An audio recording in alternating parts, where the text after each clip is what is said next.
Salut, c'est Trado, content de vous retrouver pour la mise à jour des zones d'accumulation rationnelle pour l'or, pour l'argent, les platinoïdes. On va commencer comme d'habitude par les actualités.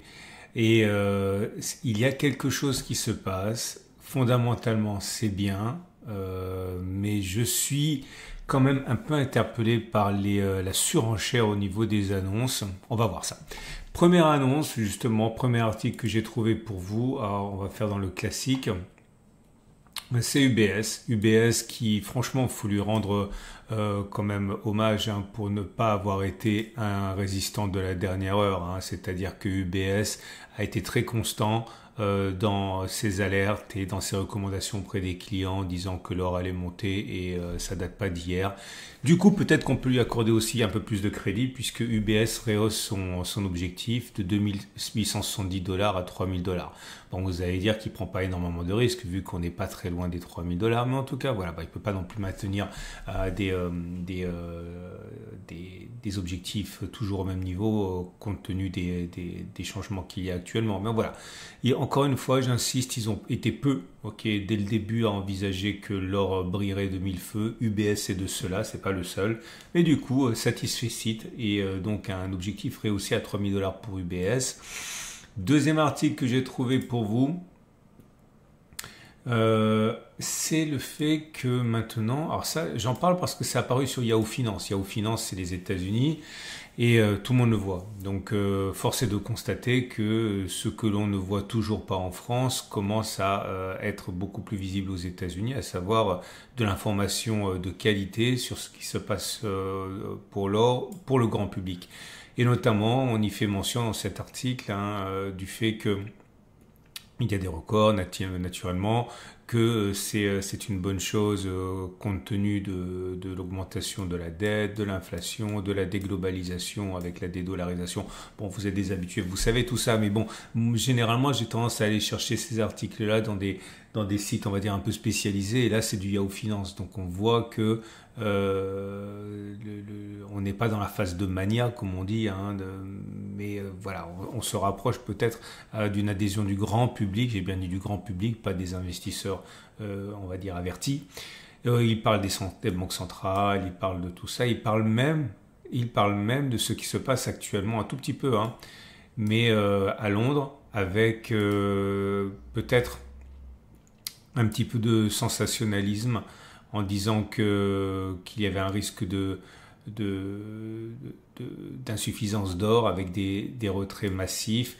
Et ils insistent sur une chose qui est vraie, c'est que maintenant il faut 4 semaines pour être livré par le London COMEX, alors qu'avant normalement c'était 14 jours. Donc un doublement du temps quasiment. Hein. Et ça c'est assez intéressant qu'ils en parlent encore une fois dans le grand public. Et c'est aussi également, on va vous le sentir, je suis un petit peu mesuré dans mes propos parce que j'aime pas ça. Vous savez, j'ai connu la précédente explosion de l'or dans les années 2000 et lorsque le grand public s'en mêle, lorsque les, euh, les médias ont la bouche pleine d'or, ne font que de parler, de surenchérir au niveau des objectifs, c'est là justement qu'il y a des choses exubérantes qui apparaissent et qui finalement finissent par se payer. Alors, je suis pas en train de dire que ça va mettre fin au rallye de l'or, non pas du tout. L'or ira là où il doit aller de toute manière. Soit il va y aller raisonnablement, soit il va y aller effectivement à rythme, on va dire, normal, avec en escalier, soit il va monter de manière hyperbolique, stratosphérique, funiculaire, et il va retomber aussi vite s'il dépasse les niveaux qu'il devrait atteindre. Je vous rappelle que les plus grands spécialistes voient un or à 4500 dollars. Ça laisse énormément de marge, mais voilà, tout ce qui se passerait au-dessus de 4500 dollars pour eux est totalement possible, mais apparaît sans doute à être corrigé par la suite. Et je m'en voudrais quand même que les novices, pas vous encore une fois, mais les novices arrivent bercés par des sirènes qui leur promettent de l'or à 5, 6, 7 000 dollars pour simplement se faire coincer après que les gros, et y compris nous, je vais dire, hein, les petits qui savent que c'est pas raisonnable, se soient déchargés à des prix trop élevés, laissant dans la panade les derniers entrants. Voilà, c'est ça qui me gêne un petit peu parce que je l'ai déjà vécu. Et l'arrivée, moi j'étais content quand les médias en fait n'en parlaient pas trop et j'ai l'impression que cette heure est un peu terminée.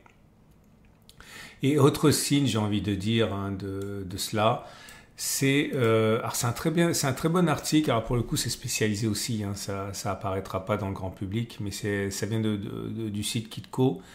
Et c'est le spécialiste de l'or chez Natixis, ça se passe chez nous, qui explique que le rapatriement, l'histoire du rapatriement d'or, du transfert d'or de Londres à New York est peut-être un peu cher et superflu.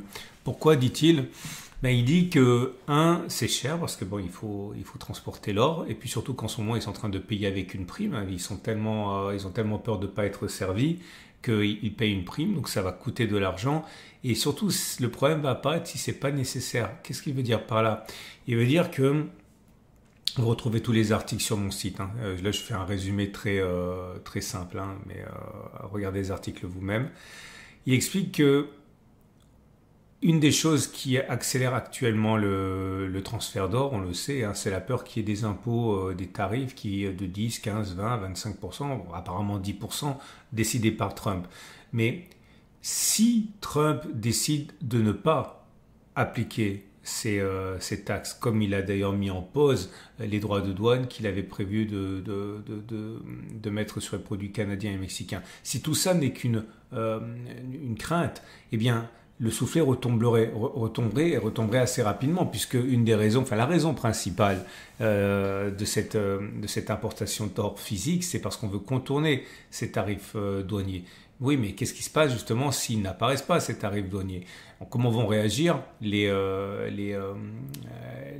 investisseurs qui ont apporté cet or? Est-ce qu'ils vont simplement le renvoyer? Dans ce cas, c'est pas très grave. Est-ce qu'ils vont le vendre? On ne sait pas ce qui va se passer. Bon, il y a autre chose aussi, hein, c'est que beaucoup considèrent qu'il y a un transfert d'or vers les États-Unis aussi, en préparation d'une guerre monétaire, financière. On veut de l'or, on veut du vrai, on ne veut pas de papier, parce que là aussi, beaucoup disent que les Américains n'ont pas autant d'or à Fort Knox que ce qu'ils prétendent avoir. Bref, c'est très compliqué, mais il explique que, attention, il n'est pas du tout négatif sur l'or, hein. Le même spécialiste dit qu'il voit l'or à 3200, donc on est plutôt dans la fourchette haute, hein, pour 2025. Mais il dit que voilà, un danger, c'est cette hystérie qu'il y a autour de l'or de Londres, hein. Bref. Et troisième article que j'ai trouvé pour vous qui pourrait vous intéresser, qui est pas mal du tout, c'est sur l'argent. Est-ce que l'argent va connaître un record cette année? C'est-à-dire un record relatif, hein, puisqu'on parle des $50, qui n'est pas un record absolu, mais un record relatif. Et de plus en plus, là c'est de Jerusalem Post qui le dit, bien informé d'ailleurs sur l'or et l'argent très souvent, qui dit oui, sans doute. Alors pourquoi? Notamment parce que il y a tout ce qui est transition économique vers l'économie verte, tout ce qui est également relatif au fait que l'or devient très cher et que les banques centrales, y compris les banques centrales, en plus des États, commencent à zioter un petit peu sur des réserves d'argent. Bref, là aussi, tous les articles sont maintenus sur mon site, allez les voir. Et puis bien sûr, le fameux ratio or-argent, bon, qui est un peu surfait, mais bon, allez regarder, c'est intéressant. Avant ça, je vous rappelle que vous paierez moins cher votre or si vous passez par mon site. Parce que si vous allez sur Tradosor, le même site où il y a les articles, hein, et vous cliquez sur la bannière ici, vous allez pouvoir acheter des Veravalor pour moins cher. Ocoff, c'est la première plateforme en France d'achat d'or entre particuliers. Ça existe depuis 2009, c'est un partenaire historique, 30 000 utilisateurs. Je crois que c'est le 8e ou 9e possesseur d'or. Si ça avait été une banque, ça serait le 8e ou 9e pays à vérifier, mais je crois que c'est quelque chose comme ça, hein, quand on regarde les quantités d'or. Bref, c'est absolument colossal.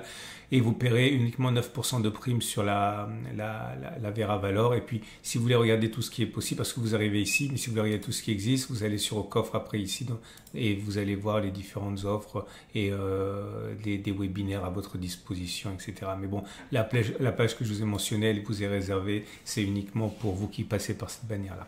On va passer maintenant aux zones d'accumulation rationnelle. Et on passe aux zones d'accumulation rationnelle pour l'or libellé en euros, toujours dans une forme étincelante. L'or, On n'a pas eu de contact avec la zone d'accumulation rationnelle depuis maintenant, on va dire 3 semaines, depuis le 23 janvier. La zone d'accumulation rationnelle, c'est 26, 33, 25, 97. Si on y va, tendance de fond haussière, tendance de long terme haussière. Et quand on regarde les bougies Aiki-Nashi, c'est vert, il n'y a pas de mèche basse. Autrement dit, il est plus plausible que l'on continue de monter plutôt que l'on ait fait les plus bas. Je vous rappelle que vous avez des tutoriels en dessous de la vidéo pour découvrir les concepts de moyenne mobile, de Aiki-Nashi, de zone d'accumulation rationnelle, et également un podcast, une interview que j'ai donnée. Donc n'hésitez pas, c'est en dessous de la vidéo. Pour l'instant, encore une fois, rien ne permet de dire quand cela va baisser, mais il est clair que c'est intenable. À un moment, il faudra faire une pause. Maintenant, je le rappelle, comme je l'ai dit mercredi, qu'on progresse par impulsion, c'est-à-dire que vous avez une impulsion ici, ce qui a été suivi d'une latéralisation. Ensuite, on a eu cette impulsion-ci qui a été suivie d'une latéralisation. Et là, on est au début de l'autre impulsion, enfin au milieu, début, je ne sais pas, mais en tout cas, il y a encore de la place avant la latéralisation éventuelle. L'or libellé en dollars, qui est dans une situation similaire, j'ai envie de dire encore plus forte depuis quelques semaines, depuis que M. Trump a pris ses fonctions. L'impulsion est clairement visible ici. Pour moi, la zone d'accumulation rationnelle, c'est 26, 50, 25, 80 dollars. Okay, tendance de long terme haussière, tendance de fond haussière. Si on essaie de mettre en perspective et que l'on regarde l'objectif que tous les analystes ont planté dans les yeux, c'est 3000 dollars. Je ne dis pas qu'on va y aller, je dis simplement que tout le monde voit ça.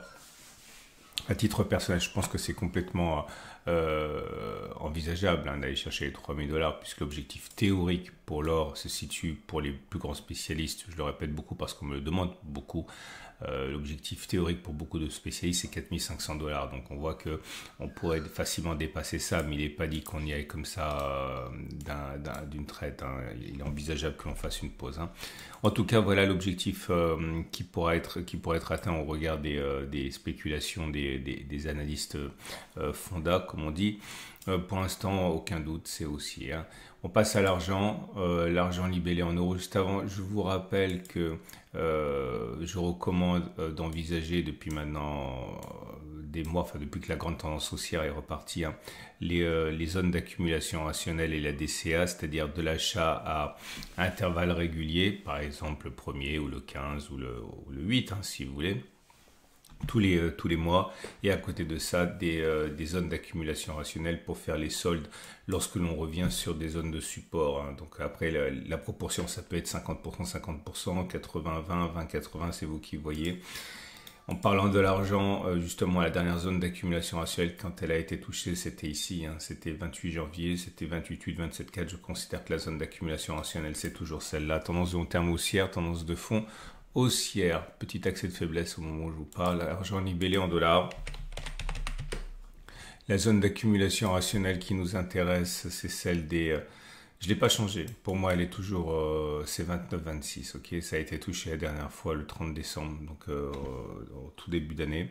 On passe au platinoïde juste avant. Je vous rappelle, si vous ne vous intéressez pas à tout ça, que c'est mis à jour le mercredi et le samedi. Pensez à vous abonner, pensez éventuellement à liker, pensez à faire tout ça parce que ça donne de la visibilité à l'or et à l'argent, et mes vidéos sont plus proposées lorsqu'elles sont likées. Donc ça, c'est bon pour vous et c'est bon pour moi.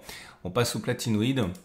Le platinoïde, d'abord le palladium, libellé en euros comme d'habitude, qui essaye de sortir la tête de l'eau après, on va pas se mentir non plus, une année très décevante. La zone d'accumulation rationnelle pour moi c'est 900, 925. On repasse au-dessus de la M200 et la M50, donc la tendance de long terme, la tendance de fond au moins ne sont plus baissières. Zone d'accumulation rationnelle, je répète, 900, 925. Pour le palladium libellé en dollars, c'est la même chose. Les investisseurs reviennent tout doucement. La zone d'accumulation rationnelle est là et on y est maintenant. C'est 973, 933 dollars pour ceux qui veulent tenter leur chance pour le palladium en dollars. La tendance long terme, tendance de fond sont plutôt neutres. Le platine libellé en dollars est dans une situation de rebond aussi. Bon, c'est clair. Néanmoins, je ne vois pas de zone d'accumulation rationnelle avant 883, 860, ça me semble pas très solide. Mais bon, ceux qui veulent accumuler ici, hein, sur l'île 900 peuvent, hein. Mais pour moi, la vraie zone d'accumulation rationnelle, c'est 883, 860, elle a déjà été exploitée, hein. Tendance de fond et tendance de long terme haussière. Si vous savez pas quoi faire quand vous voyez des zones comme ça, pensez que vous avez de toute manière la DCA, ok? Donc vous avez le droit d'être exigeant, hein. Vous avez vos zones d'accumulation rationnelle, de dire allez, je vais attendre une vraie zone d'accumulation rationnelle, mais pour éviter de rester sur le train, sur le quai, pensez à la DCA en même temps. Et le platine libellé en dollars, qui également se porte pas trop mal avec une impulsion, hein, depuis la fin de l'année 2024 qui est assez flatteuse, hein. Regardez ça, hein. On a pris en ligne droite 11%. La zone d'accumulation rationnelle, pour moi, c'est 950, 930 dollars. Voilà. Je vous souhaite à tous une excellente journée. Pensez encore une fois à regarder les articles que j'ai mentionnés. Vous apprendrez beaucoup plus que ce que je vous ai dit parce que je suis obligé de passer vite. N'oubliez pas que votre intelligence artificielle est capable de traduire de l'anglais au français sans problème. Donc, ça ne doit pas vous bloquer. Excellente journée donc à mercredi pour la mise à jour.